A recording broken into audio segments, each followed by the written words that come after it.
Hi friends, welcome to our channel కమ్మనైన రుచులు. నేను ఇవాళ పాతకాలం పద్ధతిలో చేసే ఒక అద్భుతమైన రోటి పచ్చడి రెసిపీని చూపించబోతున్నాను. ఇది అద్భుతమైన రుచితో పాటు కండరాల పుష్టిని కూడా ఇస్తుంది. కాబట్టి రెసిపీని మాత్రం అస్సలు స్కిప్ చేయకుండా చూడండి. ఇకపోతే కంచంలో ఎన్ని కూరలున్నా సరే రోటి పచ్చడితో తింటే ఆ రుచే వేరండి. వేడి వేడి అన్నంలో కాస్త నెయ్యి వేసుకొని రోటి పచ్చడి జోడించి దానికి తోడు అప్పడాలో వడియాలో నంచుకొని తింటూ ఉంటే ఎన్ని ముద్దలు తింటామో అసలు లెక్కే లేదనుకోండి. అన్నం మొత్తం ఈ రోటి పచ్చడితో తిన్నా ఆశ్చర్యపోనక్కర్లేదు. అంత రుచిగా ఉంటుంది ఈ రోటి పచ్చడి. పైగా ఎముకలకు కూడా పుష్టినిస్తుంది. మరలాంటి ఈ రోటి పచ్చడిని అంతే అద్భుతమైన రుచితో రావాలంటే వీడియోని మాత్రం అస్సలు స్కిప్ చేయకుండా చూడండి. దీనికోసం ముందుగా కడాయిలో కాస్త నూనె వేసుకొని 1 టేబుల్ స్పూన్ మినప్పప్పుతో పాటు 1/2 టేబుల్ స్పూన్ మెంతులు కూడా వేసేసి దోరగా వేయించుకోవాలి. ఇవి దోరగా వేగిన తర్వాత మీ కారానికి సరిపడా ఎండుమిర్చి కూడా వేసి వాటిని కూడా చక్కగా వేగనివ్వాలి. ఇవన్నీ కూడా లో ఫ్లేమ్లోనే పెట్టుకొని వేయించుకోవాలి. నేను తీసుకున్న ఎండుమిర్చి అయితే కాస్త ఘాటు ఎక్కువగా ఉన్నాయి కాబట్టి నేను 8 మిర్చినే తీసుకున్నాను. మీరు తీసుకునే ఎండుమిర్చి ఘాటును బట్టి మీరు వాటిని యాడ్ చేసుకోవాలి. ఇప్పుడు దీంట్లో మరొక మెయిన్ ఇంగ్రీడియంట్ అయిన నువ్వుల్ని వేసుకోవాలి. అది 1-2 స్పూన్లు కాదండి, కనీసం ఒక 7-8 స్పూన్లు అయినా నువ్వులు వేసుకోవాలి. నువ్వుల్లో అధిక కాల్షియం ఉంటుంది కాబట్టి ఎముకలు కూడా బాగా పుష్టిగా ఉంటాయి. ఈ నువ్వులు ఎక్కువసేపు ఏగాల్సిన అవసరం లేదు కాబట్టి ఎండుమిర్చి బాగా వేగిన తర్వాత నువ్వుల్ని వేసుకోవాలి. దాంతో పాటుగా 1/2 టేబుల్ స్పూను వేయించి పొడి చేసుకున్న ధనియాల పొడిని వేసుకుంటున్నాను. నా దగ్గర ప్రస్తుతానికి ధనియాలు లేవు కాబట్టి నేను ధనియాల పొడిని వేసుకొని మరొకసారి అన్నీ మిక్స్ చేసేసుకొని స్టవ్ ఆఫ్ చేసేసుకొని వీటిని ఒక మిక్సీ జార్లోకి తీసుకుంటున్నాను. ఇదే కడాయిలో మరికొంత ఆయిల్ వేసుకొని సన్నగా కట్ చేసి పెట్టుకున్న క్యాబేజీని కూడా వేసి బాగా మిక్స్ చేసేసుకొని మూత పెట్టి మగ్గించుకోవాలి. నార్మల్గా అయితే క్యాబేజీలో వాటర్ కంటెంట్ ఎక్కువగా ఉంటుంది కాబట్టి మనమేమి నీళ్లు పొయ్యకపోయినా కానీ అదే చక్కగా మగ్గిపోతుంది.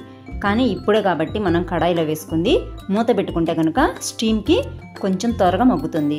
ఇప్పుడు దీంట్లో చిటికెడు పసుపు వేసి రుచికి సరిపడా ఉప్పును కూడా వేసేసామనుకోండి క్యాబేజీలో వాటర్ తొందరగా రిలీజ్ అయ్యి త్వరగా మగ్గిపోవడానికి అవకాశం ఉంటుంది. కాబట్టి పచ్చడికి సరిపడినంత ఉప్పుని ఇప్పుడే క్యాబేజీలో వేసేసి చక్కగా ఒకసారి మిక్స్ చేసేసుకొని మళ్ళీ ఇంకొద్దిసేపు మూత పెట్టి మగ్గించుకుందాము. మీరు ఇప్పటి వరకు చాలానే రోటి పచ్చడి రుచి చూస్తుంటారు. అవన్నీ ఒక ఎత్తు అయితే ఈ క్యాబేజీ నువ్వుల రోటి పచ్చడి అయితే మరొక ఎత్తు అవుతుంది. అది మాత్రం ఖచ్చితంగా చెప్పగలను. మనం సాల్ట్ వేసుకొని మిక్స్ చేసేసుకొని మూత పెట్టుకున్నాం కదా, అందువల్ల క్యాబేజీలో చక్కగా వాటర్ రిలీజ్ అయినాయి. ఇప్పుడు ఇక మూత పెట్టుకోకుండానే దీన్ని మధ్య మధ్యలో కలుపుకుంటూ ఈ వాటర్ అంతా ఆవిరైపోయి క్యాబేజీ చక్కగా మగ్గిపోయినాక అప్పుడు మనం దీన్ని మిక్సీ జార్లోకి యాడ్ చేసుకొని గ్రైండ్ చేసుకోవాలి. అప్పటి వరకు కూడా అడుగు పట్టకుండా మధ్య మధ్యలో చక్కగా మిక్స్ చేసుకుంటూ కలుపుకోవాలి. చూసారా, ఇలా చక్కగా సాఫ్ట్గా మగ్గిపోయింది కదా. ఇప్పుడు స్టవ్ ఆఫ్ చేసేసుకొని దీన్ని కొద్దిసేపు చల్లారనివ్వాలి. ఈలోగా మనం ముందుగా మిక్సీ జార్లోకి తీసి పెట్టుకున్న దినుసులన్నింటినీ మెత్తగా గ్రైండ్ చేసుకొని తీసుకోవాలి. ఇదేంటి రోటి పచ్చడి అని చెప్పి రోట్లో వేయకుండా మిక్సీలో వేస్తున్నారు అనుకుంటారేమో.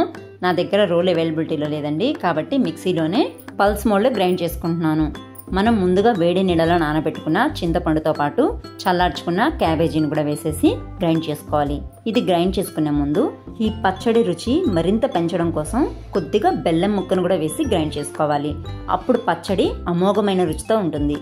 ఈ కాస్త బెల్లం వేయడం వల్ల పచ్చడి ఏమి తీయగా అయిపోదు కాబట్టి అనుమాన పడకుండా చక్కగా బెల్లాన్ని కూడా స్కిప్ చేయకుండా వేసుకొని పచ్చడిని చక్కగా మిక్స్ చేసేసుకొని ఇలా ఒక బౌల్లోకి తీసుకొని పచ్చడికి పోపు పెట్టుకోవాలి. పోపు కోసం కొద్దిగా నూనెతో పాటు 1 టేబుల్ స్పూన్ ఆవాలు, మినపప్పు, జీలకర్ర వేసి పోపు ఎర్రగా వేగిన తర్వాత పచ్చడి రుచి మరింత పెరగడం కోసం మన ఇమ్యూనిటీ పవర్ కూడా పెరగడం కోసం కొద్దిగా ఇంగువను కూడా వేసుకొని శుభ్రంగా కడిగి పెట్టుకున్న ఒక రెమ్మ కరివేపాకును కూడా వేసి కరివేపాకంతా క్రిస్పీగా అయ్యే వరకు వేయించుకున్నాక మనం ముందుగా గ్రైండ్ చేసి పెట్టుకున్న పచ్చడి మిశ్రమంలో పోపును వేసేసి ఒకసారి బాగా మిక్స్ చేసేసుకున్నామంటే నువ్వుల క్యాబేజీ పచ్చడి తయారైపోతుంది.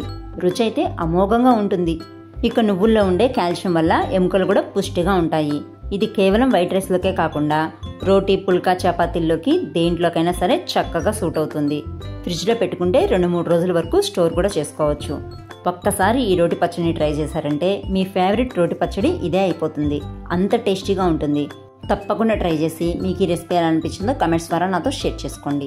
వీడియో నచ్చితే మాత్రం తప్పకుండా లైక్ చేయండి. Thanks for watching.